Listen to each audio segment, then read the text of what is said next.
نظر اللہ عبدا سمع مقالتی فحفظها ووعاها وبلغها من لم يسمعها۔ اللہ تعالی اپنے اس بندے کو شاد و شاداب رکھے جو میری بات سنے پھر اسے یاد کر لے اور محفوظ رکھے اور دوسروں تک اسے پہنچائے۔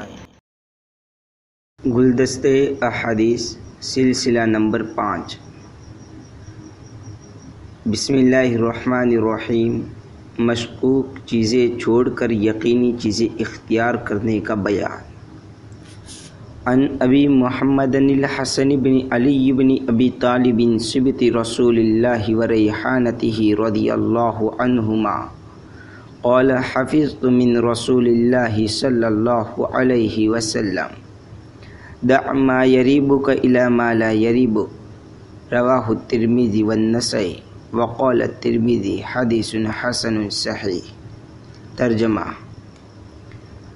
حضرت حسن بن علی رضی اللہ عنہما کہتے ہیں کہ میں نے رسول اللہ صلی اللہ علیہ وسلم کے اس ارشاد گرامی کو خود سنا ہے اور اسے یاد رکھا ہے کہ شک و شبہ والی چیز چھوڑ کر بے شک و شبہ والی چیز اختیار کرو۔ اس کو امام ترمذی اور امام نسائی نے روایت کیا ہے اور امام ترمذی نے فرمایا حدیث حسن صحیح ہے۔ ترمذی شریف مترجم اردو۔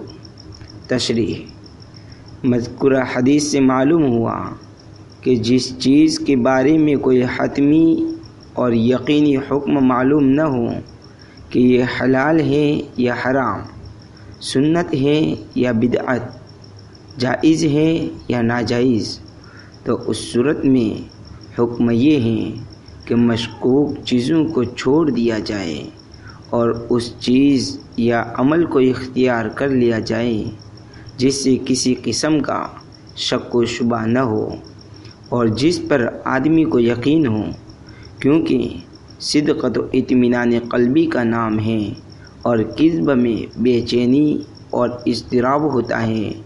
اگر شک والی چیز کو اختیار کیا گیا تو اس کا مطلب ہوا کہ کذب کو اختیار کیا گیا کہ اس میں بھی بے چینی ہوتی ہے، اس لیے جب بھی کسی امر میں شک و شبہ ہو جائے تو اس عمل اور چیز کو ہرگز اختیار نہ کیا جائے۔ حدیث کی اہمیت۔